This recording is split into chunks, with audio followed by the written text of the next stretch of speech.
Do I have this wrong? Are we actually deficient in omega-6?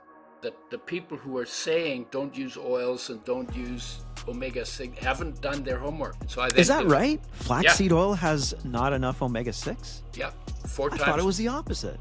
No. Most people have too much omega-6, not enough omega-3. The argument I've heard is that fish oils are bad to take. They're rancid. Essential means that if you don't get enough, you cannot stay healthy. Your health will deteriorate. You have no idea how good I am at pitching.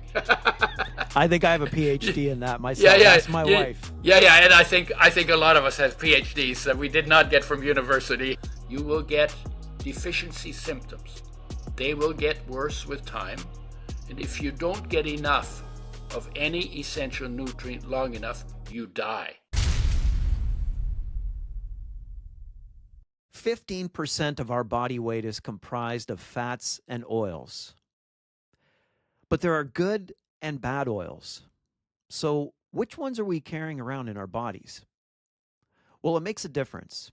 And today we're going to find out why.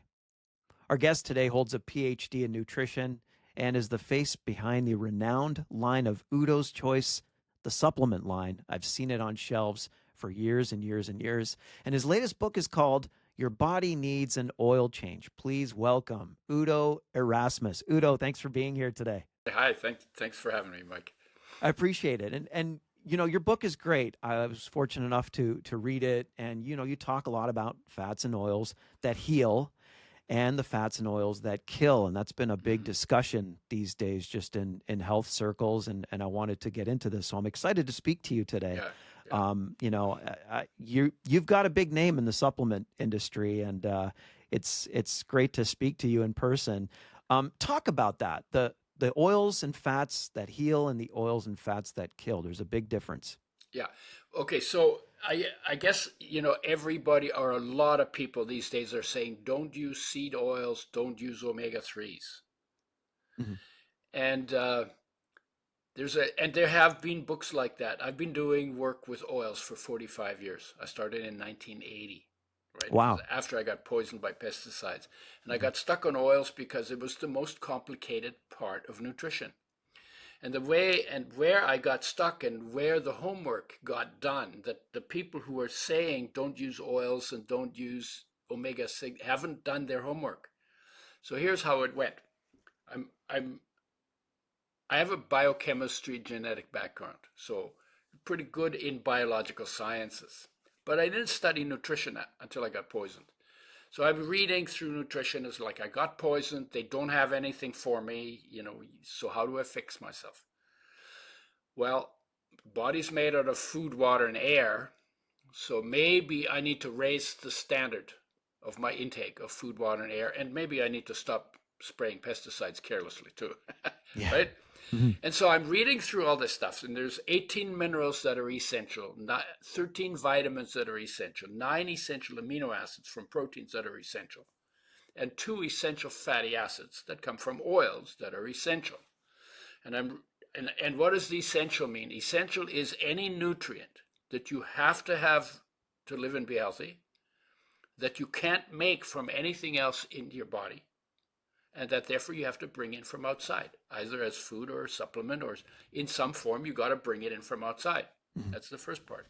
Second part is essential means that if you don't get enough, you cannot stay healthy. Your health will deteriorate.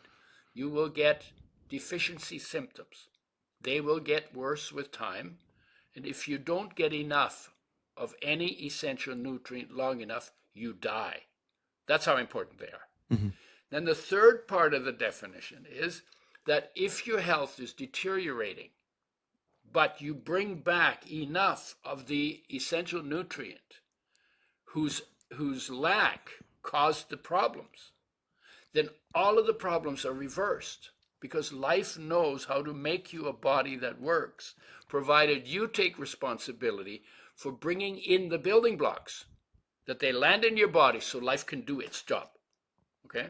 Yeah. That's the third part. The fourth part is you're not allowed to call a nutrient essential, according to the researchers, not the marketplace. Marketplace, they lie about all kinds of stuff. Right. But the researchers, you cannot call it essential until researchers have identified at least one vital biochemical reaction in the body that requires that nutrient and without which that vital biochemical reaction cannot take place. That definition fits 42 essential nutrients, 18 minerals, 13 vitamins, 9 essential amino acids, 2 essential fatty acids. Very specific, very precise definition. And omega-6 is one of the essential fatty acids. The other one is omega-3. Omega-3 is way too low in most people's diet. Omega-6s we're getting a lot of, but it's partially damaged. So I'm reading the research, and one of them says omega-6 is an essential fatty acid by the definition I just gave. And the very next study I read said omega-6 gives you cancer and kills you. And I'm going, what the hell? Mm-hmm. How can I have to have it and then it kills me? No, there must be something I'm missing here. Yeah. I didn't make the assumption that they're lying in the research, because sometimes these days you have to can make that assumption too. Mm-hmm. But I said, okay, I must be missing something. And it was that contradiction that forced me to look deeper. And looking deeper meant, how do they make oils? How are oils made? How does industry make oils? And it found out that when they make oils, they treat them with sodium hydroxide because they're trying to get a long shelf life on molecules that by nature have a very short shelf life. In fact, omega-3 and omega-6 are the most sensitive of all our essential nutrients. They need the most care, and we actually give them the least care. We throw them in a frying pan and turn them into smoke. Yeah. Right? Mm-hmm. So they need a lot of care, and the industry is interested in a shelf life, because if you have a long shelf life, then you can make it in where you are, and you can sell it all over the world. But to do that, you have to have a 2 or 3 year shelf life. Right. So they're trying to give it a longer shelf life. So they figured out that if you treat it with sodium hydroxide, which is a very corrosive base, to remove some stuff that makes the oil spoil, then you treat it with phosphoric acid, a very corrosive acid, to remove more stuff that affects the shelf life. Then you bleach it with bleaching clays that takes out the color molecules that absorb light, and light then damages the oil. So it's actually light, oxygen, and heat damage oils. Yeah. Okay. And then the oil goes rancid and smells bad, so you have to deodorize it, or I used to call it de-stinkerize it. Yeah, especially fish oils.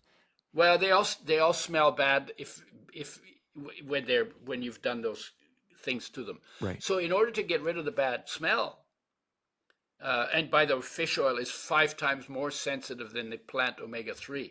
So when you have a bottle of fish oil in a little bottle in the fridge, you open the bottle, and within days you can smell it, the rancidity, right, because they're so reactive, so sensitive. Mm-hmm. And so in order to get rid of this bad smell, they have to heat the oil to frying temperature for about 30 minutes to blow off the rancid molecules. And then they have a colorless, odorless, tasteless oil. Then they put it in a plastic bottle. Oils swell plastic, and then plastic leaches into oils. It's a whole other story about microplastics and all that stuff. And then they put it on a shelf in a plastic bottle. The light goes through it. The light damages the oil, but it's not protected from it. Mm-hmm. And then they sell you that oil. And by the way, in that process, about 0.5 to 1% of the molecules of the oil have been damaged. So you have 0.5 to 1% damaged molecules. And so I called the Oil Chemist Society in Champaign, Illinois. It's the umbrella organization for the oil industry. Mm-hmm. And I said, I want to talk to a researcher. So they put a researcher on the line. And I said to him, so when you know, because I got it out of their journals, right? Mm-hmm. When you know that you damage 0.5 to 1% of the oils by the way you treat them to make these oils, why do you do it? Why are you damaging the food? Yeah. You should know better, right? He said, well, one of the reasons why we deodorize the oil is we can get rid of half of the pesticides in the oil. And I'd been poisoned by pesticides, so I'm kind of like, oh, I didn't even know at that point that there were pesticides in oils. Right. When I studied fats in university, nobody ever talked about it. Hmm. And I'd never thought about it. So there's pesticides and oils. So he says we get rid of half of the pesticides in the oil. And I'm thinking to myself, oh, the other half stays in. Yeah, that's what I was thinking. Right? Yeah. Yeah. And that wasn't good news because I'd been poisoned by pesticides, right? So Yeah. it's like, Mhm. this is not good. So Mhm. I said to him, I didn't say what I thought, right? I said to him, why don't you start with organically grown seeds? Then you don't have a Mhm. pesticide problem that you got to deal with. So there was a long silence at the other end of the phone. I don't know, it might have been 3 seconds, but it was like really long. Yeah. It seemed Felt like really, forever, right? Yeah. yeah. And then when he got back, he was mad. And he Mhm. says, I don't know what your problem is. The oil is only 1% damaged and it's still 99% good. And if you got 99% on an exam, you'd be damn happy, wouldn't you? So now I'm back. So I back off. I say, okay, well, it's only 1%. Maybe I'm overreacting. So we have a saying, when in doubt, do the math, right? So I said, okay, so if I have a tablespoon of an oil, most people will use 1 to 4 tablespoons of oil a day. If I have a tablespoon of oil that is 1% damaged by the processing, how many damaged molecules will be in that tablespoon? It's a good question, right? Mhm. Nice math question. Mhm. And I ask people all the time when I do talks, if they haven't read my stuff and haven't come across and haven't heard this before, say, guess how many damaged molecules? And I never, ever have gotten a guess in all the time I've done this, like for 30 years. I've never got a guess that was less than 1 billion times lower than it actually is. Really? And so what people are doing is they're underestimating the damage they're doing to themselves Mhm. by at least 1 billion times. Because in a tablespoon of an oil that is 1% damaged, you will have 60 quintillion damaged molecules. That's a 6 followed by 19 zeros. So you go 1,000, a million, a billion, a trillion, a quadrillion, a quintillion, and it's 60 quintillion molecules. And that's more than 1 million damaged molecules for every one of your body's 60 trillion cells. More Wow. than 1 million damaged molecules in 1 tablespoon. So people use 2 to 4, so you got to Yeah. multiply that in. There's there's plastic in the oil. There's pesticides in the oil. Mhm. If you fry it, you have to multiply that number by another 3 to 6 times because light, oxygen, and heat damage the oil in your frying pan, right? And then you do that for 30 years, so you got to multiply that number by 11,000. That's ballpark the number of days in Mhm. 30 years. And that will give you a number of how many damaged molecules that never existed in nature, that life never made a breakdown program for, you have put into your body. And then you get cancer or inflammation, and like everybody got cancer, either inflammation, and a lot of people have cancer, right? Yeah. And you say, well, I don't know why I always ate good, because Yeah. you didn't know, and the industry never told you, and they did that, and they kept it from Wow. you, right? Yeah. And so what happened to me when I found that out, it was like, okay, well, first of all, oils are the most misunderstood, most misrepresented, most confusing arena in nutrition. Mhm. And knowing these numbers, we should be making and using oils with health in mind rather than with shelf life in mind or convenience in mind or whatever it is why we do this crazy things with oils. Yeah. And I then developed a method for making oils with health in mind. Then I found out 99% of the population doesn't get enough omega-3 for optimum health. So omega-3 is our single most widespread essential nutrient deficiency. It's like 99% for vitamin B6 and for magnesium, and for vitamin D, it's in the neighborhood of 80%. But this is 99%. So it's our single most, so they're the most sensitive, the most damaged, and the most deficient of all of our nutrients. And I said, we should be making oils with health in mind. Yeah. And we need to bring the omega-3s back. We need to make them in a very tight system so they don't get damaged. We need to get the ratio between omega-3 and 6 right, because they go through the same system in the body. If you get too much one, it'll crowd out the other. Right. You get too much of the other, it'll crowd out the one. So the ratio has to be right. And so fundamentally, in 1986, we developed flaxseed oil made with health in mind. And then I became omega-6 deficient on flaxseed oil because it has a lot of omega-3, not enough omega-6. And so I then Is that right? yeah, Flaxseed oil has not enough omega-6? yeah, four I thought it times. was the opposite. No. Most people have too much omega-6, not enough omega-3. Right. Flax oil is the only oil that can make you omega-6 deficient. Wow. And I became omega-6 deficient because I used it as the only source of oil because I was trying to test it. Yeah. And I got dry eyes, skipped heartbeats, arthritis-like pain in finger joints, and thin papery skin. Classic omega-6 deficiency symptoms. And I fixed it by eating sunflower seeds, which have a lot of omega-6 and no omega-3. So brought the balance back. And then I said, you know what?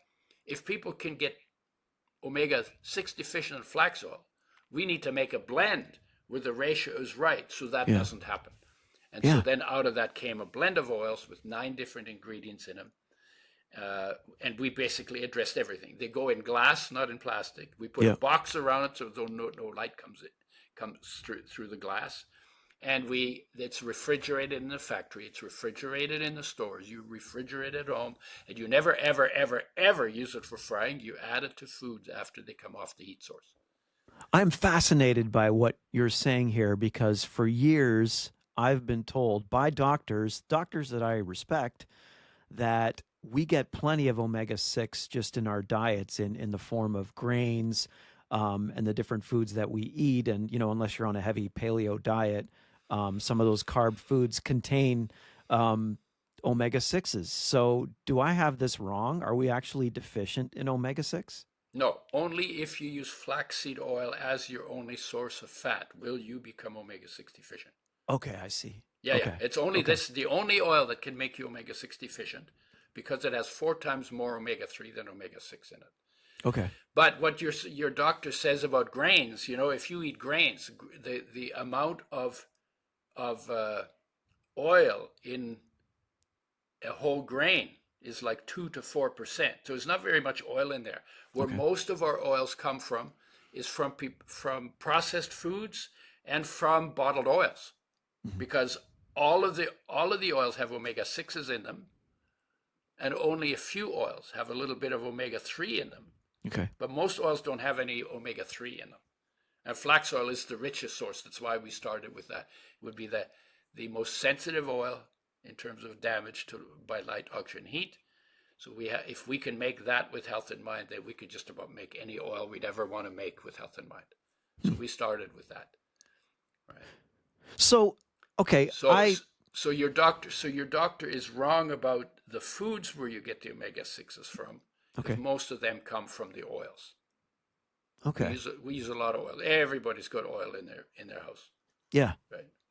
Well, another argument I've heard from not my doctor, but just doctors whose work I follow, and I'm not going to mention names here, but because I would probably tell you to respect them less than you do. Well, I hold some of these people in high regard, and I do. And after reading your book, I hold you in that regard too, because it's very obvious that you've researched this exhaustively, and that's what we need to learn and understand this stuff. But the argument I've heard is that fish oils are bad to take. They're rancid. You've kind of said the same thing when people take fish oils for omega-3s, and that because 99.9% of the time they're so refined, processed, diminished of any value because they have to sit in a bottle, don't touch them. So I was always under the impression that eating seafood was a better place to get omega-3s. Clean seafoods, the smaller fish, not the bigger, more toxic fish. Oysters are supposed to be high in omega-3s, some of those things. What do you say to that? Should we not be eating seafood? Well, the year in 1986 is actually 1987 when we went public with flaxseed oil. One of the fish oil companies immediately changed their advertising because we were competition to them. They thought we were competition, right? Yeah. And they said your body cannot convert flaxseed oil into fish oil, or plant omega-3s into fish omega-3s. Yeah. And the only reason for flax oil or the plant omega-3 is because it can be turned to some extent into EPA and DHA, which is what fish oils contain. So Right. they said fish oils are important and the other ones are not. That's complete BS. Okay. Complete BS, because your body will do the conversion if you get the ratio right and you get the amounts right. And you got to treat them with care so they're not damaged. The fish oils are made the same way the seed oils are made. But here's the thing. The omega-6s, this omega-6 oils, they're like about 1% damaged. Well, fish oil is 25 times more sensitive than the omega-6. So the damage you're going to get in fish oils is going to be more in the neighborhood of 5 to 10% damaged molecules, right? And that's why they stink so much, right? Because they're literally that quick. You open it up and you open the bottle and then you put a lid back on it. There's oxygen gone into your bottle, and within days you could smell the rancidity. They react that fast. So Wow. I don't recommend any fish oils, just because they're not made with health in mind. The industry has never paid attention to that. They burp on you. Everybody knows that. Yeah. Right. That's because they're rancid. And the problem with the seafoods is that seafoods are now the dirtiest food on the planet, because we've been using the oceans as our sewers for 100 years. Everything you dump goes downhill. If it's oil soluble, end up in oil in the food chain in the ocean, and the higher you go on the food chain, the more concentrated the toxins become. So I used to eat salmon. I don't eat salmon anymore. And of course, farmed salmon is even worse than wild salmon. Yeah, You can't get organic fish because you can't isolate a piece of ocean. Right. So you can't. So you can't really do that. So you have wild cod is the only alternative, right? Yeah, and cod is wild cod. I said wild cod. Oh, wild caught. Yes. Oh, I thought you said yes. cod. Okay. Yeah. Yeah, wild caught is better than farmed. Yeah. Because when people get hold of the food supply, they cut corners and try to make more profit, and then they do the minimum. And in the ocean, they're in line with living in their natural environment. Yeah. But even the ocean cod are dirty. So you want to go down on the bottom of the food chain, and if you're going to take a supplement, then I would take krill oil, because krill oil is just above algae in the ocean, right? But then there's environmental issues and all of that. But your body, the thing is, you can get organic flax, you can get organic sunflower seed, you can get organic sesame, you can make the plant-based oils. And if you have the ratio right and you get the same amount, we recommend usually 2 to 4, like 15%. I think you said 15% of your body is oil, is fat, right? And if you're 2 to 4 tablespoons for most adults, more in winter than in summer, because you burn more of it in winter for heat. I use about 3 or 4 tablespoons in winter, and I use 2 or 3 in summer. And you do. How long have you been doing that? Well, I started in 1986, and we measure optimum by how the skin feels, because your skin gets them last and loses them first. So because your liver and your kidneys and your brain and your heart need oil, and nature gets them there first. And if your skin is soft and velvety, it means the rest of your body has what it needs, because that's the way it's said. Because why? You can live with dry skin, but you can't live with your liver or your kidneys or your heart dried out. Yeah, right. So nature gives them preference. And so skin gets them last, loses them first. If your skin is soft and velvet and you don't need to put gunk on your skin, then you know you have optimized, because when you do that, they form a barrier in the skin against the loss of moisture, which is why they're really good for making skin nice. So you mentioned DHA, and I want to get into that a little bit. I have seen research out of, I think it was LSU, University, and I believe the name was Nicholas Pazan. Are you familiar with that researcher? He's apparently one of the most foremost DHA researchers in the world. And what does he say? Well, what he says, and I hope I'm quoting this right because I don't have a PhD in this stuff, but that the DHA, fish get DHA from algae, from seaweed, plankton, all those plant sources. And so the vegan argument, the anti seafood argument is often, well, let's eat the seaweed to get our DHA, just like the fish. But apparently, the fish do something when they digest that DHA, they convert it. And I'm going beyond my full understanding of this. So you're the one with a PhD here, so you can quote me. It goes from the SN1 position, whatever that means in biology. When the fish digest it, it's in the SN2 position. And eukaryotes, I think, which are anything with a backbone. There's prokaryotes and eukaryotes, right? Yeah. So eukaryotic cells Vertebrates. right. So eukaryotic cells require DHA to be in the SN2 position to be useful. So if we're eating seaweed to get DHA, it's useless. It's the same thing with grass and cows. Cows get DHA from the grass, but they process it. They turn it into from SN1 to SN2, and then that's how we use it from eating beef. Okay. Now, what do you say to that? Okay, so let's talk about cows. Okay, cows don't eat DHA. In grass, it's alpha-linolenic acid. Okay. It's the plant-based omega-3. And they actually hydrogenate a lot of it. So they actually take down the omega-3s. They have omega-3 in their brain and their eyeballs and their sperm, but they're not high omega-3 animals. Horses don't do that. The meat has omega-3s in it. Okay, so they convert the alpha-linolenic acid into EPA and DHA is the brain omega-3 from the grass. From the grass. Okay. But they're starting with alpha-linolenic acid. Okay.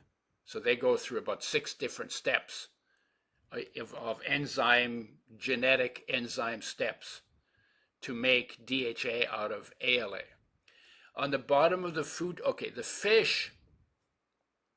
the carnivorous fish get their DHA from algae make it, and then something eats the algae, and then something eats what ate the algae, and then the little fish eat that, and the big fish eat the little fish.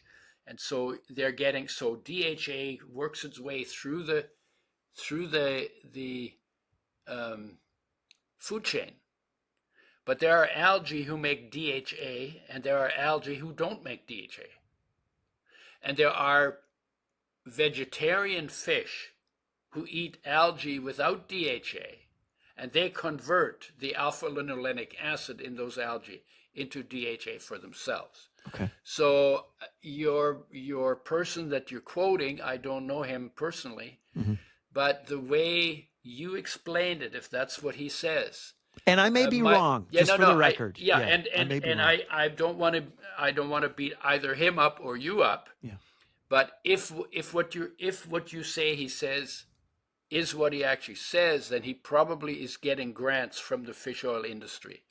Because I've been a member of the group of people who studies essential fatty acids, and a lot of them get their grants from the fish oil industry, and then they unfairly and dishonestly put in a good word for fish oil against plant-based oils because they're getting paid by the industry. And, there's a lot of corruption because there's so much money involved now in all of this kind of stuff. There's a lot of corruption, and, you can design a study to show just about anything you want to show just by how you set up the study.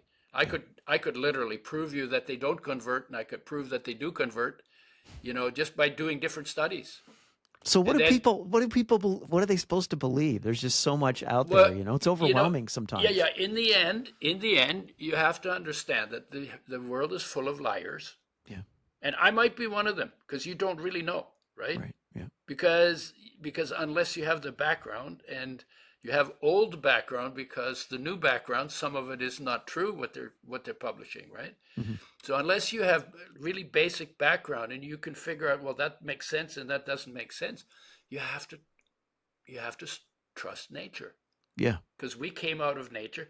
Like when I have a question about how to make a product or how to make people healthier, because that's what I do, right? I'm always looking at first, I'm not looking in the research journals. That's human stuff. Yeah. I look at nature. How was it in nature before we got civilized? For instance, have you ever seen any creature in nature that eats its food not fresh, whole, raw, and organic Mm-hmm. if it's out in nature? Mm-hmm. No. Have you ever seen an animal that fries its food? No. So there's a hint there. And frying actually is the worst thing that we've ever invented to do to our food if health is our goal. Because we're damaging oils with light oxygen heat, we're burning the food, and whether it's carbs we burn or oils we burn or protein we burn, all three of them, independent of each other, increase inflammation and increase the risk of cancer in your body. Yeah. So now, what if you cook at a lower temperature? Like if you're using olive oil or coconut oil and you're not at that smoking point, are you still damaging the oil? Is it still problematic? Smoke point just means you can heat it to a higher temperature before you notice the damage. Doesn't mean you're not getting the damage. You're just turning into smoke, right? So and then you say, well, if the smoke point is high, then you can fry with it. No, you can't. Mm-hmm.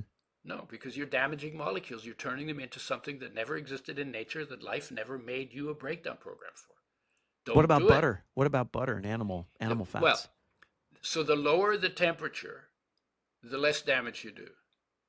And the harder the fat, the less it's damaged when you overheat it. Because the oils are liquid because they have double bonds, and that makes them more sensitive to light oxygen heat damage. Every molecule that's damaged goes in your body somewhere, and wherever it goes, it interferes with what's supposed to be going on there. And you may not be able to measure it by our crude medical tests. If you do it for long enough, you do it for 30 years and you get cancer, then they say, oh, you got cancer, right? Well, you've been doing stuff for 30 years and you don't notice the first day. But gradually you get less energy and you get more inflammation, and certain organs might not work as well as they used to, so gradually you notice it. But if you don't know that you're doing it, because you don't know how much damage is done to those oils, right? And then in like the dietitians, when they train people, when they educate people, they say, frying is not that good for you, but you got to have fun. So go ahead and have some. Go ahead and fry some. Well, that's not health advice. Everybody, I mean, not everybody, clearly you're speaking against that, but so many health advocates claim that cooking at that lower temperature is okay. And so what you're telling me now is really making me rethink this whole thing. Yeah, because I know you've done your homework. Well, I'll give you a little more detail. Mm-hmm. When it comes to heat, if you have no light or oxygen present in a situation, you have to go up to about 320 degrees Fahrenheit or 160 degrees Celsius before you twist molecules and create trans fatty acids. And then from there, higher up, you exponentially increase the number of damaged molecules. That's if light and oxygen are absent. Yeah. If light and oxygen are present, every 10 degrees Celsius that you go up in temperature, you double, triple, or quadruple the rate of damage done by light and oxygen. Wow. And so when somebody says, well, if you're only at 160 degrees, you can't really fry below that because you can't burn the food below 160. Well, you're from 160, you are already 16 times 10 degrees Celsius higher than freezing temperature. And you're doubling, tripling, or quadrupling the rate of reaction for every 10 of those. You're doing that 16 times. So the amount of damage you do when light and oxygen is present in the frying pan at the so-called low temperature, you're doing an enormous amount of damage. Wow. Yeah. So, literally, and if you remember that in nature, the mandate for every creature that eats is fresh, whole, raw, organic, local, mostly seasonal, although, squirrels can hide nuts for winter and we can do some of that. And then for human beings, mostly plant-based, because we come from a time when the hunters had rocks to hunt with and nothing else. And they came home empty-handed most of the time when they only had rocks to hunt with. And so if they didn't have any meat, guess what they ate? Vegetables, because they don't run away, they don't fight back, and they're really easy to hunt down and kill. Right? So you have to look at, and we are, you take your clothes off, you're naked. You're naked. You're a naked raw creature in a naked raw universe, or in a naked raw natural system. You're not different from that. And living out of line with that costs you something. The longer you do it, the more it costs you. So the idea of all of the fancy stuff we do in restaurants and all of the fancy chemicals we make for our skin and all the pesticides and all the, all of the stuff that we do. There's a saying, it's crude, but I really like it. Somebody carved this into a log on a beach one time. And it was in letters like 3 inches deep and like about maybe 18 inches high. And it carved into this big log, if you shit in your nest, you will nest in your shit. And that summarizes every environmental issue. What you do to the environment, you end up doing to yourself. Yeah. Hey, the natives have been saying that forever. Yeah. What you do to nature, you do to yourself. Yep. Yeah, because you keep eating nature. So you dump stuff in nature, and then you eat nature with the stuff on it that you dumped on it. Yeah. Right? Why are we doing that? Why?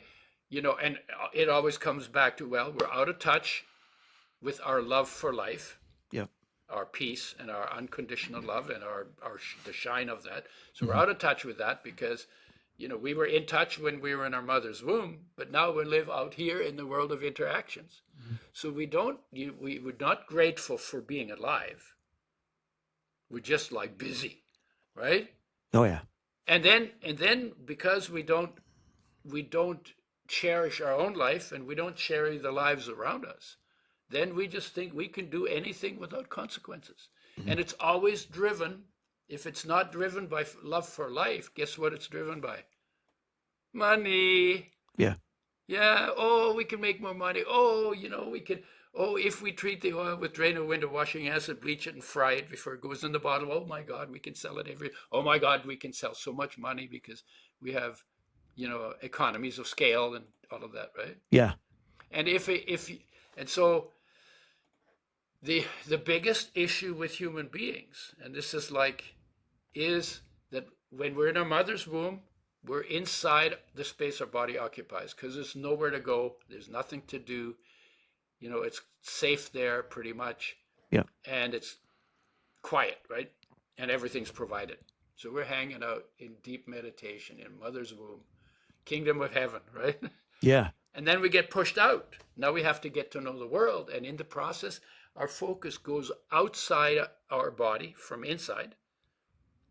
And then we get disconnected and then we get heartache. And then we live our life in heartache, trying to figure out how to fix the heartache. And we're always trying to fix it on the outside when actually it can only be fixed on the inside. So you got to bring your focus back inside. Yeah. To reconnect. And that's why people who are wise do meditation or stillness or what do they call it? Mindfulness or self-knowledge practice. Because if you sit still in your own space long enough, you will discover that life unconditionally loves and empowers your body. And that love is a subset of a peace that is the foundation for the entire universe, including you. And if you experience that peace, you feel whole and you feel one, and you're not going out there running around crazy. You do what needs to be done instead of just trying to go and try and get yourself taken care of because you don't feel cared for. Yeah. But you only don't feel cared for because you're not paying attention to what's actually taking care of you, because you're always cared for Yeah. perfectly. You know, Yeah. We're the I manufacturers of our own totally, health disasters totally. 99% of the time. I was born during the Second World War, so it was intense. I'm 83, right? So so I was 2.5 years old, and it was terrible. It was terrible. I just remember not feeling safe, and not knowing what I could trust, because what people said changed every day because there was so much chaos, Yeah. and being hungry. And I bitched about the war for 26 years until one day I was sitting in the sun, not doing anything, on a porch in the summer in Vancouver. And this thought occurred to me. It's like, oh my God, through all my dramas and all my traumas, something took perfect care of me because I'm still alive. Mm-hmm. Right? We lost everything. I mean, we lost the country, the farm, the house, the animals, the cutlery, Mm-hmm. like Yeah. everything. Mm-hmm. The only thing we left with was the clothes we wore, the body we were in, and the life in that body. Yeah. So we got stripped of everything. And I was complaining that about the war. Well, what do you expect? I was in a damn war, blah, blah, blah, right? Yeah. And I was really good at bitching. You have no idea how good I am at bitching. I think I have a PhD in that myself. Yeah, Ask my wife. Yeah, and I think a lot of us have PhDs that we did not get from university for that particular talent, right? And yeah, we bitch about the politicians, and we bitch about the neighbors, and we bitch about the husbands and wives, and we bitch about literally. And the only thing we ought to be doing is looking at ourselves and, why am I bitching? Yeah. Right. Exactly. Right? Because in order to bitch, I got to be a bitch. Right? So kind of like that, right? Because it's just a self-expression, right? Yeah. So then you say, okay, well, I guess the reason I'm bitching is because my heart aches because I'm disconnected from myself. Yeah. And there was a natural process that made that happen. But we need to deliberately come back. Heartache calls you home. Heartache is your call to come home to yourself. Yeah. That's, it's triggered by lots of things in the world, like somebody dumps you, or somebody steals from you, or somebody lies to Yeah. you, or had an expectation, the expectation got blown, and it hurts here, right? Yeah. But that's the trigger is not the cause. The cause is our disconnection from ourselves. Yeah. And when we take time to reconnect to ourselves, and you can, read books about it, and you can meet people who show you methods. When you take time to sit still, I say every day, reconnect to the peace and the unconditional love and the shine of that love that are your individual essence. And then you live your life in that shine, in that love, and in that peace. Yeah. And then do something that creates that in the world, rather than always fighting and trying to get even. Yeah. When we try to get even, we're actually always escalating. Yeah. Say, I'm going to get even, and there's going to escalate, right? Yeah. It's never the answer. Yeah, I agree that it's about nature, reconnecting with nature.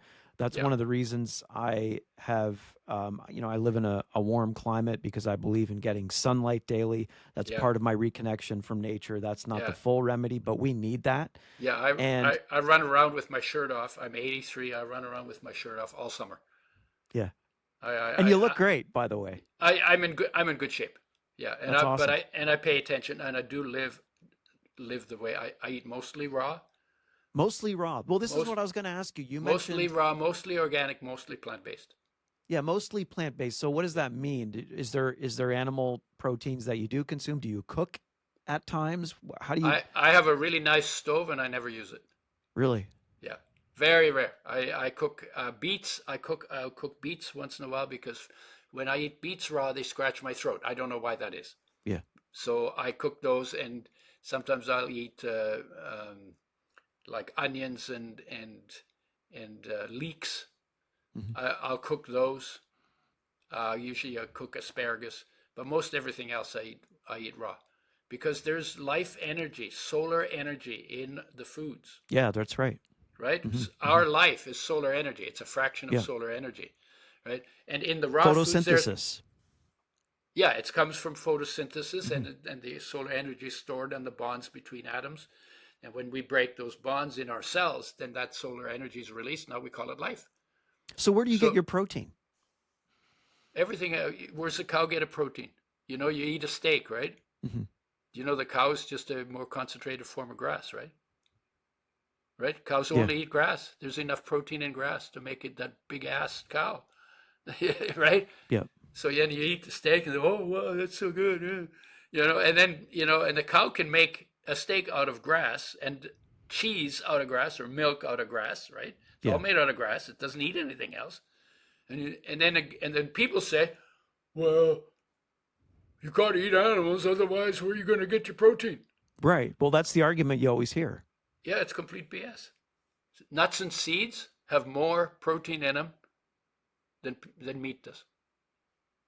So I eat almonds and I eat walnuts and I eat sunflower seeds and I eat pumpkin seeds and so basically I eat lots of vegetables, seeds and nuts, spices. I'm very big on spices because that's where our anti-inflammatory and antioxidant and anti-cancer and anti-cardio and anti-diabetes stuff is most prevalent. So I eat cloves and black seed and turmeric and curry, just is turmeric with pepper, which is absorbed better, and cayenne and cinnamon, and I eat quite a few spices. So big on spices. That's my newest area because I grew up with not so much spice in my life. Um, and then I don't have bread in the house. I don't have pasta in the house. So you're paleo? I am more keto, but I'm Okay. not. But there's carbs in the green vegetables I eat. Like Yeah. I love broccoli and I eat cabbage and carrots and tomatoes and so there's carbs in it, but I Yeah. don't eat the high carb foods. Do And you I and cheat? Do you cheat? Do you grab that organic chocolate bar ever, or do you have a sweet tooth? um no, I eat dates, Okay. and I eat some fruit, and I actually eat chocolate nibs. Okay. Chocolate nibs, they're really good for mitochondrial function. Hmm. And I eat the chocolate nibs, and they're not sweetened Okay. So it's because unsweetened dark chocolate. unsweetened dark chocolate, yeah. Mhm. And sometimes I'll eat a chocolate bar and it has a little bit of sweetener in it, but it's rare. It's not. I'm not addicted to any of that stuff. Yeah. And my view on sweets is, why does everything have to be sweet? I like Yeah. bitter. I actually have developed a taste for bitter, That's probably better for you. and bitter is better than butter. Yeah. Right? So bitter. So I so and I'm very interested in everything that's in nature because everything in nature is food for everything else in nature. Hmm. This is like it's just a whole big circulating food system, right? Yeah. So we eat the trees and then we die and then the trees eat us.